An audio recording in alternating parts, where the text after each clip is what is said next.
Kita percaya bahwa macam-macam penyakit itu di tangan Yesus dalam sabda dan karyanya pasti akan mendapatkan kesembuhan. Kita ingat akan saudara-saudari kita yang sedang menderita sakit. Mari kita bawa mereka semua dalam doa-doa kita. Kita bawa saudara-saudari kita juga yang dipanggil Tuhan agar mereka mendapatkan keselamatan.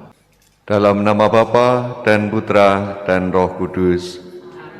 Kasih karunia, rahmat dan damai sejahtera dari Allah Bapa dan dari Putranya Yesus Kristus bersamamu.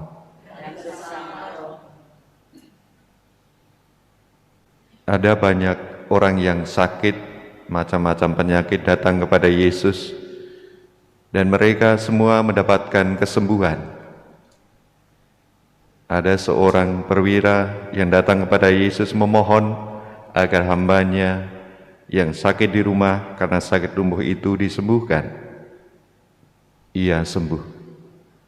Mertua Simon Petrus yang sedang sakit flu mendapatkan kesembuhan. Dan orang yang sedang kerasukan setan juga disembuhkan oleh Tuhan.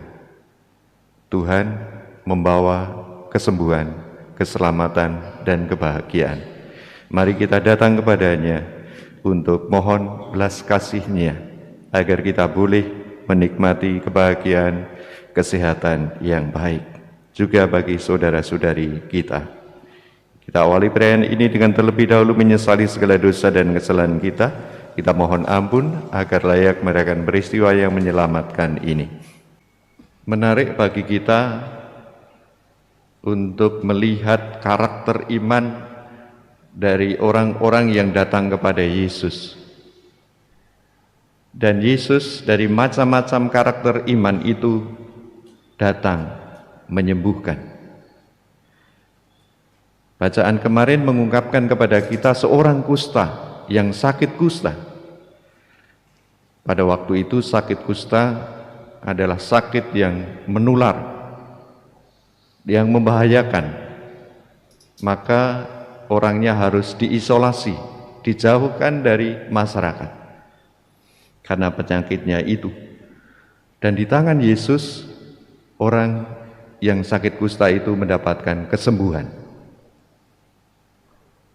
Hari ini ada 3 karakter iman yang diungkapkan oleh orang-orang yang sedang mengalami sakit atau oleh saudaranya, orang dekatnya. Yang pertama adalah karakter iman dari seorang perwira. Perwira mempunyai hamba, mempunyai pembantu yang sedang sakit lumpuh dan ia hanya bisa tidur. Ditonjolkan karakter iman dari perwira itu, yang sebenarnya dia tidak mempunyai kewajiban untuk hambanya itu secara hukum. Tetapi perwira itu mempunyai perhatian yang besar terhadap hambanya yang sedang sakit itu. Ia datang kepada Yesus, sedangkan hamba itu ada di rumah. Yang datang adalah perwiranya. Dia datang dan memohon agar hambanya yang di rumah karena sakit lumpuh itu mendapatkan kesembuhan. Dan lebih hebatnya lagi iman dari perwira itu yang mengatakan bahwa dia tidak harus datang kepada hambanya itu. Katakanlah sepatah kata saja, maka hambaku itu akan sembuh. Karakter iman perwira itu dapat menjadi karakter iman kita yang melihat, mengalami di antara kita saudara-saudari kita yang sakit menderita. Doa kita yang dilandasi oleh iman perwira ini dapat sungguh menolong mereka. Karakter iman yang kedua ditunjukkan dalam peristiwa ibu mertua Petrus yang sakit demam. Yesus pada waktu itu mau datang ke rumah Petrus, dan dia melihat ibu mertua Petrus itu sakit demam.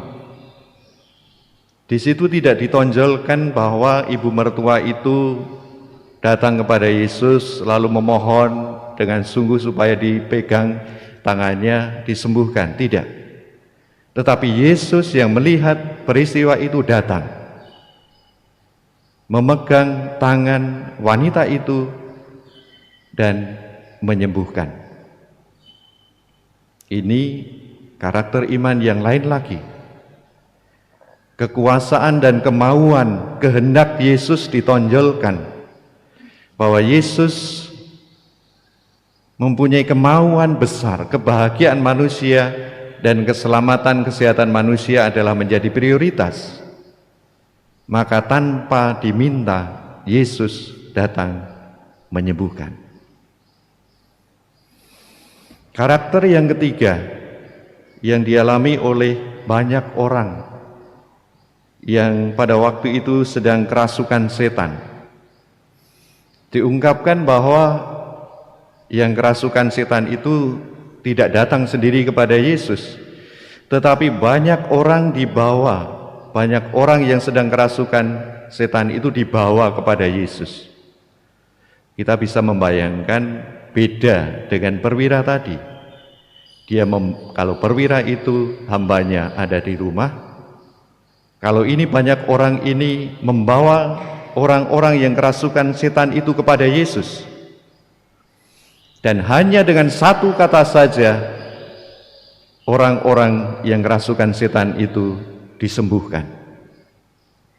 Kuasa dari sabda, dari kata-kata Yesus sungguh luar biasa. Kata-kata yang menyembuhkan, kata-kata yang meneguhkan. Apakah kita percaya akan kata-kata Yesus? Sabda Yesus yang sudah termuat dalam kitab suci, yang juga kita terima setiap kali kita membaca dan mendengarkan sabda Tuhan. Kalau kita mempunyai iman yang besar akan kuat kuasa kata-kata Yesus, sabda Yesus itu, maka sabda itu juga akan efektif hidup dan mendapatkan kuasa atas segala kehidupan kita.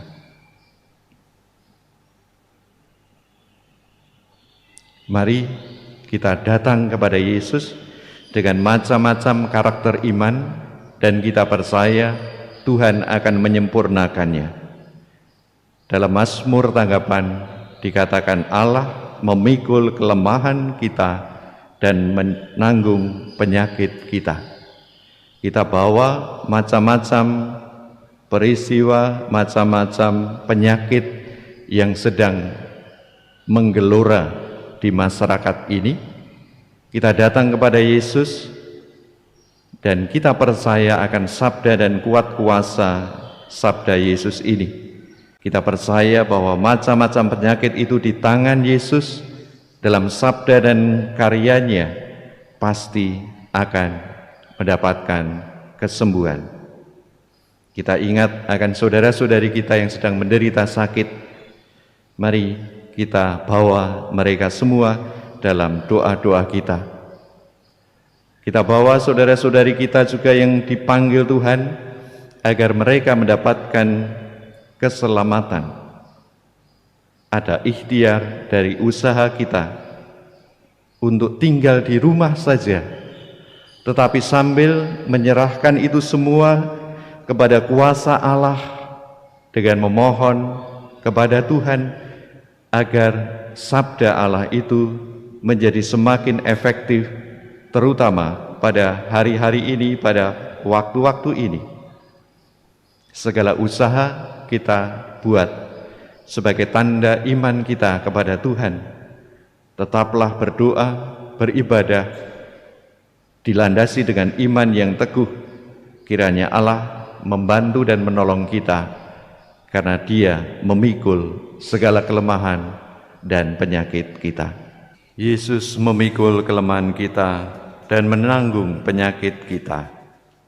Tuhan bersamamu. Semoga kita sekalian orang-orang yang kita doakan, keluarga, komunitas kita, perutusan dan karya-karya kita hari ini diberkati oleh Allah yang Maha Kuasa, Bapa dan Putra dan Roh Kudus. Dengan demikian Ekaristi kita sudah selesai. Mari pergi kita semua diutus.